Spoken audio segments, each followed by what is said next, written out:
라오스의 아침은 고요했다.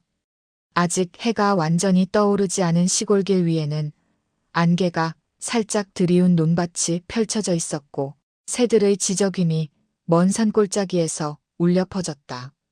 나는 배낭을 메고 작은 마을의 좁은 골목을 따라 걷고 있었다.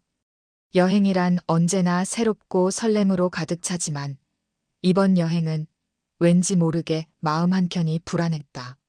하지만 그런 불안감조차 여행의 일부라고 생각하며 나는 마음을 다잡았다. 마을 사람들은 친절했다. 나를 향해 손을 흔들며 인사하는 아이들의 얼굴에는 순수한 호기심이 가득했고 상점 주인들은 미소를 지으며 길을 안내해 주었다. 나는 카메라를 꺼내 곳곳을 찍으며 라오스의 소박하지만 정겨운 풍경을 담았다. 논밭 위에 떠있는 아침 안개, 느릿하게 지나가는 물소, 먼 산 너머로 비치는 햇살까지 모든 것이 평화롭고 아름다웠다. 그러나 그 평화로운 풍경 속에서도 나는 알 수 없는 긴장감을 느꼈다. 여행에서의 작은 모험 정도로 생각했던 불안이 곧 현실로 다가오리라는 사실을 전혀 예상하지 못한 채 점심쯤 나는 한적한 길가의 카페에서 쉬기로 했다. 카페 주인은 나를 반갑게 맞아주었고 간단한 라오스 음식을 추천해 주었다. 따뜻한 스프를 먹으며 노트북을 꺼내 여행 일정을 확인하고 있는데 갑자기 내 뒤에서 낯선 기척이 느껴졌다. 순간적으로 몸이 굳었다. 뒤돌아보자 두 명의 남자가 내 주변을 맴돌고 있었다. 그들의 얼굴은 마스크로 가려져 있었고 눈빛에는 차갑고 냉정한 의도가 스며 있었다. 도와줄까요? 라는 생각이 스치기도 전에 나는 순식간에 붙잡혔다. 팔과 다리를 제압당하고 의자에서 끌려나가면서 주변 사람들의 공포에 질린 시선이 스쳐 지나갔다. 누군가 소리쳤지만 금세 주변은 다시 조용해졌다. 그 순간 세상의 모든 소리가 사라진 듯했고 내 마음속에는 공포와 혼란이 뒤섞였다. 납치된 차량 안에서 나는 간신히 정신을 가다듬으려 했지만 앞이 보이지 않는 상태에서 차량은 울퉁불퉁한 길을 달렸다.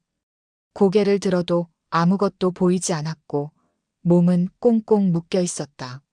낯선 곳으로 이동한다는 사실 외에는 어떤 정보도 없었다. 머릿속에서는 수많은 생각이 스쳤다. 이대로 끝나는 건가? 누가 날 구해줄까? 도망칠 수 있을까? 동시에 두려움과 함께 어쩐지 냉정하게 상황을 판단하려는 나 자신도 있었다. 그들이 나를 데려간 곳은 숲속 깊숙한 작은 건물이었다. 외부와 차단된 장소, 창문 하나 없는 방, 촘촘히 잠긴 문과 벽에는 이상한 기운이 감돌았다. 처음 맞닥뜨린 고문의 방식은 육체적이기보다는 심리적이었다. 작은 구멍으로만 빛이 들어오는 방 안에서 끊임없이 질문과 협박이 이어졌다. 매 순간 생존과 죽음의 경계가 허물어지는 느낌이었다. 나는 탈출을 시도했다. 하지만 첫 시도는 순식간에 실패로 끝났다. 몸이 꽁꽁 묶인 상태에서 문을 열 수 없었고 감시자는 나를 놓아주지 않았다. 두 번째, 세 번째 시도도 마찬가지였다. 실패가 반복될수록 공포와 절망이 깊어졌지만 동시에 살아남아야 한다는 결의도 더욱 굳어졌다. 몸과 마음은 지쳐갔지만 작은 창문 틈으로 들어오는 햇살을 보며 나는 계속해서 탈출 방법을 모색했다. 며칠이 지났을까? 나는 감시자의 패턴을 파악하기 시작했다. 그들의 움직임, 밤과 낮의 교대 시간, 잠깐의 방심을 노렸다. 드디어 한밤중 내 심장이 터질 듯한 긴장 속에서 탈출을 감행했다. 작은 창문을 통해 겨우 빠져나왔고 숲을 헤치며 달렸다. 발목이 삐끗하고 몸은 피로로 무겁지만 자유를 향한 몸부림은 오히려 나를 살아있게 했다. 숲속 어둠 속에서 들려오는 야생의 소리조차 내가 살아있다는 증거처럼 느껴졌다. 하지만 탈출이 끝이 아니었다. 이제 나는 도움을 요청해야 했고 라오스의 외교기관인 대사관을 찾아가기로 마음먹었다. 희망과 불안이 교차하는 순간 운명이 또 다른 장을 준비하고 있다는 것을 나는 아직 알지 못했다. 탈출에 성공한 순간의 짜릿함은 오래가지 않았다. 숲속에서 한참을 달리고 몸의 피로와 상처를 확인하며 숨을 고르던 나는 내 생각보다 훨씬 더 치밀한 납치 조직의 그물망에 여전히 갇혀 있다는 사실을 깨달았다. 어둠 속에서 들려오는 발소리, 부드러운 바람 속에서 스치는 정체 모를 그림자, 그 모든 것이 나를 긴장하게 만들었다. 다음 날 나는 다시 붙잡혔다. 이번에는 더욱 철저하게 감금되었다. 문은 견고한 철제였고 방 안에는 CCTV가 설치되어 있었다. 내 몸은 다시 굳게 묶였고 주변은 차가운 콘크리트 벽과 작은 창밖으로 들어오는 빛뿐이었다. 이번에는 단순한 협박이나 심리적 압박을 넘어 육체적 고문이 시작되었다. 팔과 다리가 조여오고 매 순간 고통이 온몸을 관통했다. 첫날부터 나는 공포와 절망에 짓눌렸다. 하지만 동시에 생존하려는 본능이 극도로 깨어났다.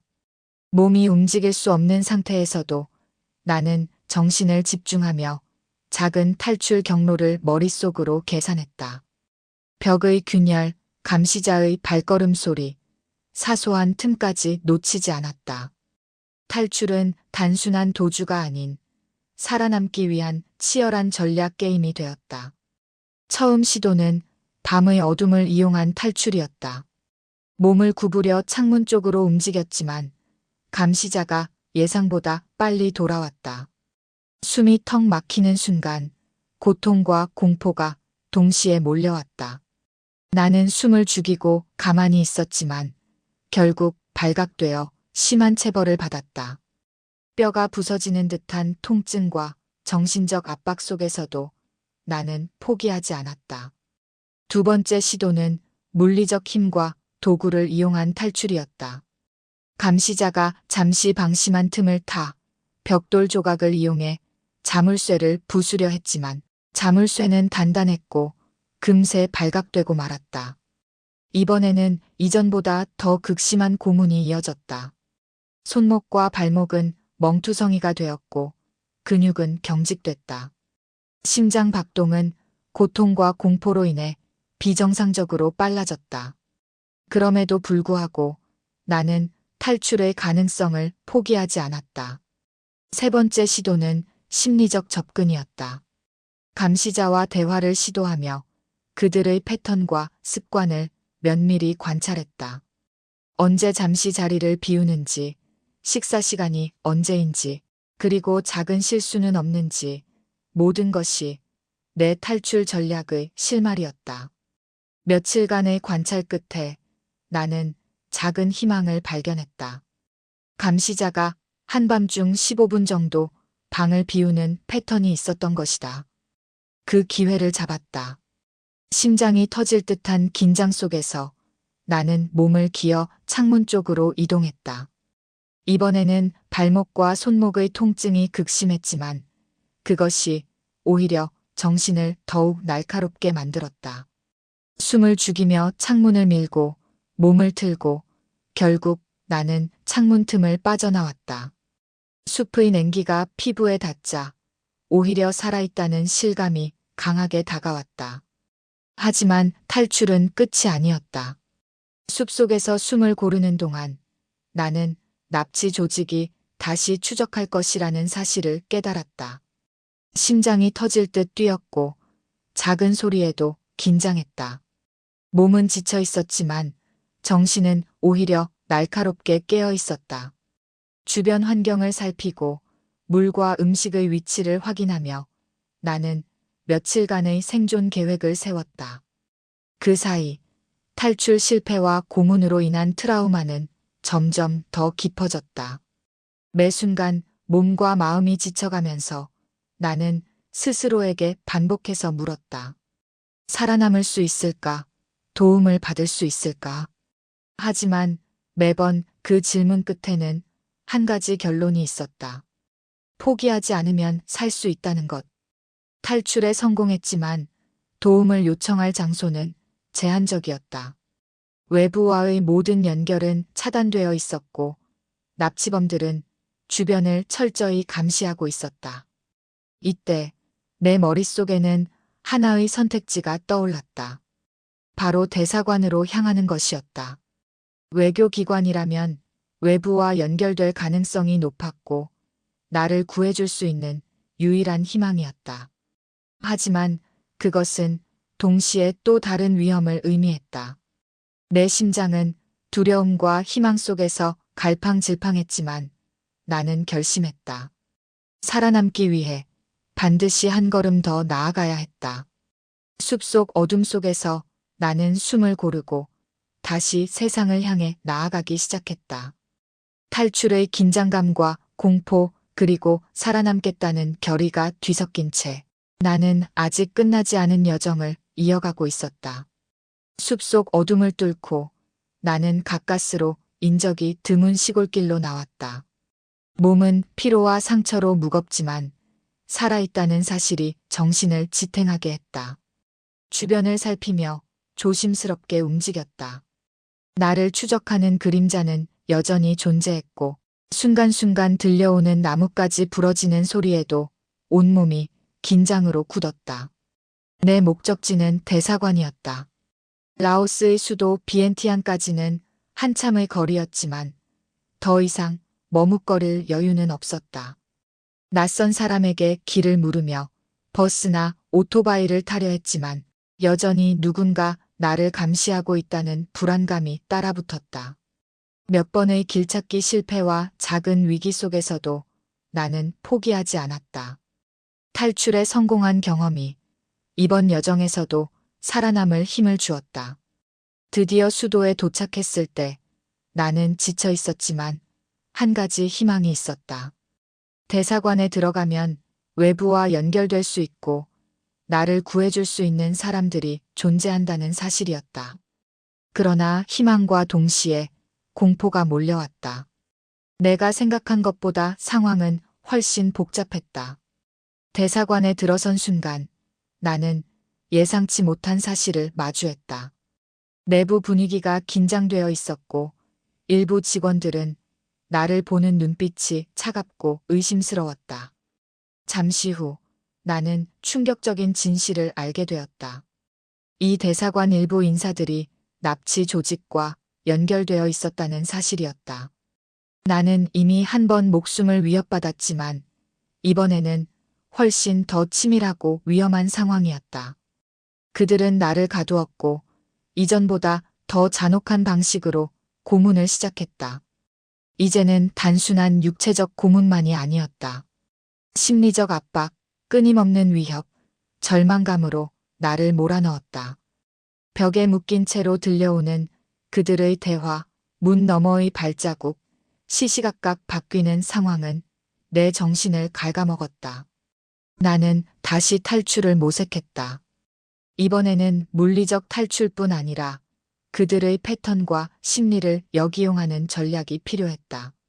낮 동안 그들의 움직임과 대화, 심지어는 숨을 고르는 방식까지 관찰하며 작은 틈을 찾았다. 이전 숲속 탈출 경험이 큰 도움이 되었다. 그러나 이번 상황은 훨씬 더 복잡했다.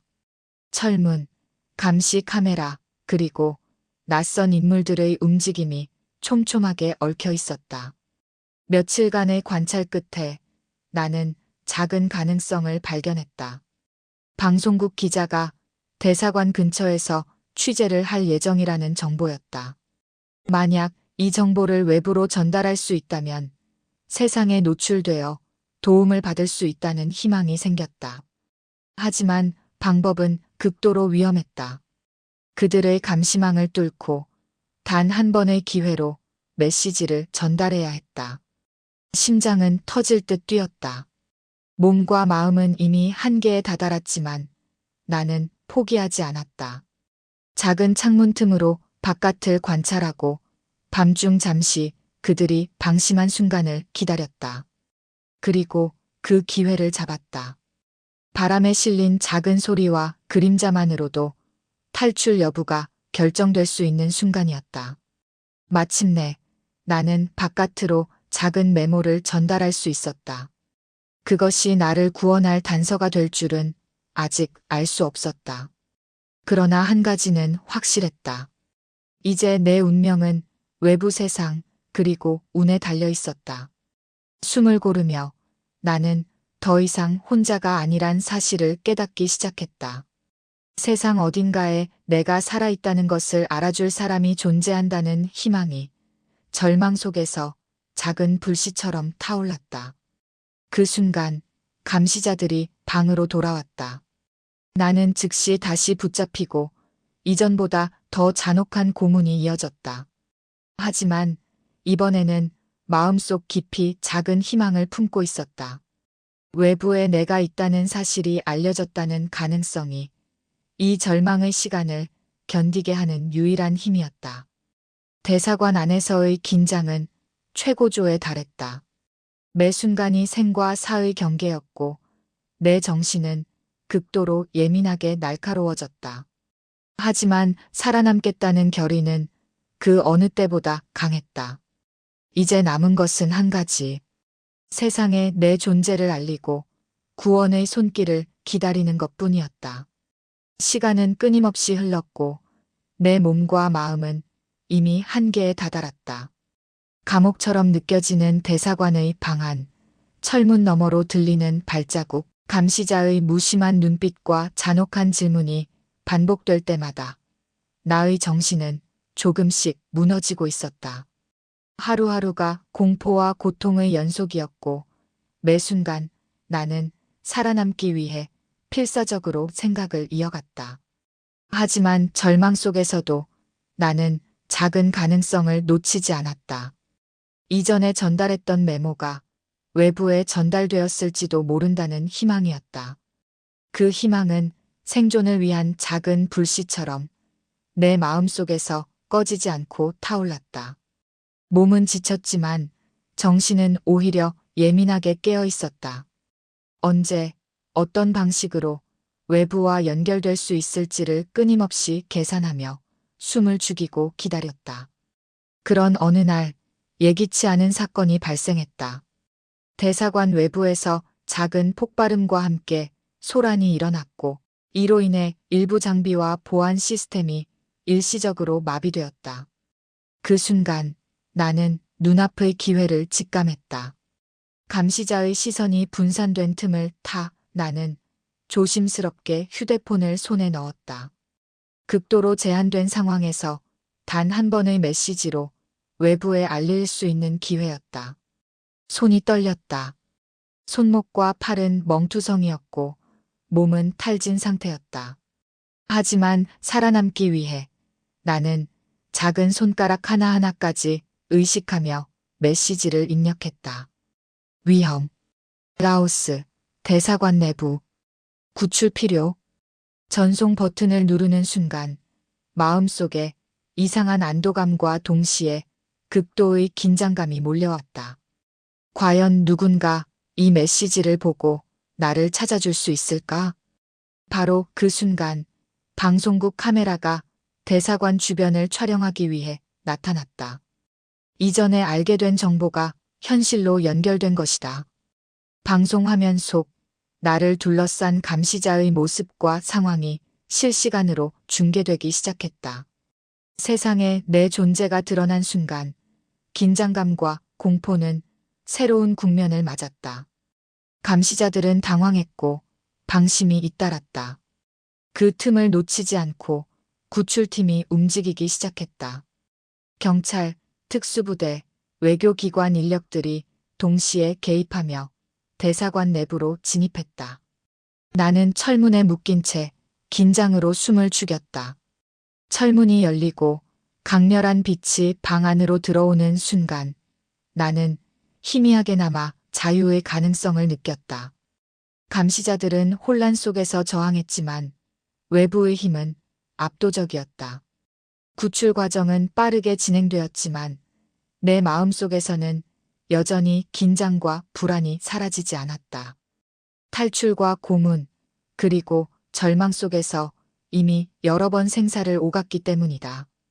그러나 손이 풀리고 몸이 자유로워지면서 나는 처음으로 살아있다는 사실을 온전히 느낄 수 있었다.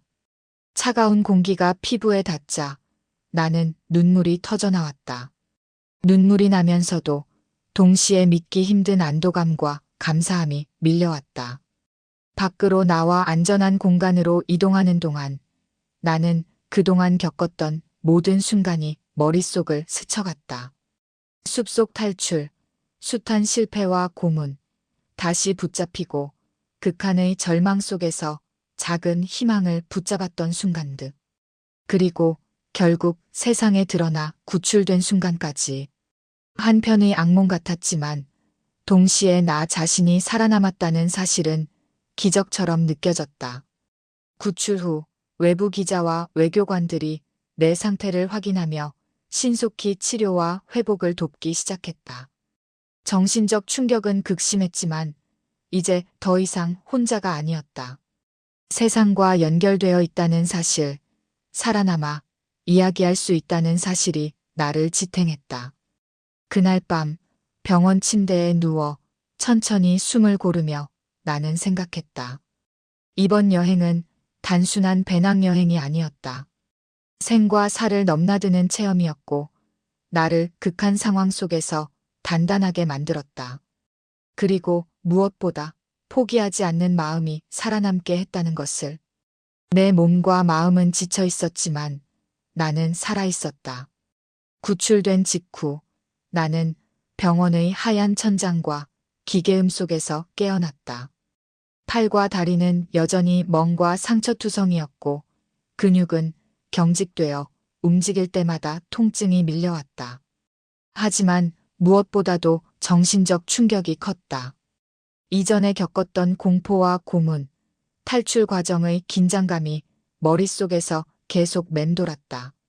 눈을 감으면 숲속 어둠, 감시자의 차가운 시선, 철문 너머의 잔혹함이 눈앞에 떠올랐다. 처음에는 트라우마가 나를 잠식하는 듯했다. 작은 소리에도 몸이 움찔했고 어둠 속에서는 숨이 막혔다. 하지만 곁에는 나를 도와준 외교관, 의료진, 그리고 상담사들이 있었다. 그들은 차근차근 내 상태를 살피며 심리적 안정과 회복을 돕기 시작했다. 나는 천천히 한 걸음씩 다시 세상과 연결되기 시작했다. 처음에는 침대에서 일어나 걷는 것조차 힘들었지만 작은 성공들이 쌓이면서 자신감을 되찾았다. 숲속 탈출 때의 경험, 대사관에서의 극한 고문과 탈출, 방송 노출과 구출의 순간들이 머릿속에서 반복되며 나 자신이 살아남았다는 사실을 조금씩 받아들이게 만들었다. 회복 과정에서 가장 큰 깨달음은 포기하지 않는 마음이었다. 나는 스스로에게 반복해서 말했다. 살아남아야 한다. 절대 포기하지 말아야 한다. 그 마음이 극한의 상황 속에서도 나를 지탱했고 결국 구출로 이어졌다. 고통 속에서도 희망의 불씨를 붙잡는 힘, 그것이 생존의 열쇠였다. 시간이 지나면서 나는 이번 여행과 생존 경험을 돌아보기 시작했다. 처음에는 단순한 배낭여행이었고 자유와 모험을 즐기기 위한 여정이었다. 하지만 겪은 경험은 단순한 여행이 아니었다. 살아남기 위한 극한의 체험이었고 나 자신과 마주하게 만드는 여정이었다. 숲속에서 느낀 공포와 자유, 철문 안에서의 절망과 작은 희망, 그리고 결국 구출된 순간의 안도와 감사함. 모든 것이 삶의 의미를 다시금 돌아보게 만들었다. 나는 글로 경험을 기록하기 시작했다. 고문과 탈출, 구출 과정을 세세히 기록하며 내 기억을 정리하고 마음속 트라우마를 조금씩 풀어나갔다. 글을 쓰면서 나는 깨달았다. 경험은 고통스러웠지만 그것이 나를 단단하게 만들었고 삶의 소중함을 가르쳐 주었다는 것을. 그리고 나는 여행의 의미를 다시 정의하게 되었다. 단순한 관광이 아닌 나 자신을 시험하고 삶의 한계를 경험하며 진정한 자유와 생존의 의미를 깨닫는 여정이었다. 세상은 위험으로 가득하지만 동시에 희망과 도움의 손길도 존재한다. 그 균형 속에서 살아가는 것이 삶의 진정한 의미임을 알게 되었다. 마지막으로 나는 조용히 창밖을 바라보았다. 햇살이 천천히 병실 안으로 들어오고 나무들의 그림자가 흔들리고 있었다. 숲속에서 느꼈던 공포와 긴장은 여전히 마음속 깊이 남아 있었지만 이제 나는 그 모든 것을 마주할 수 있었다. 살아있다는 사실, 세상과 연결되어 있다는 사실, 그리고 나를 지켜봐주는 사람들이 있다는 사실. 그것이 무엇보다 큰 힘이었다. 나는 결심했다. 앞으로의 삶은 두려움에 굴복하지 않고 경험에서 배운 강인함과 희망을 바탕으로 살아가겠다고. 그리고 언젠가 다시 여행을 떠날 날을 꿈꾸었다. 이번 여행은 나에게 고통과 공포를 남겼지만 동시에 삶의 진정한 의미와 살아있음의 소중함을 깨닫게 해주었다. 나는 이제 두려움 속에서도 희망을 붙잡고 앞으로 나아갈 준비가 되어 있었다. 마이너스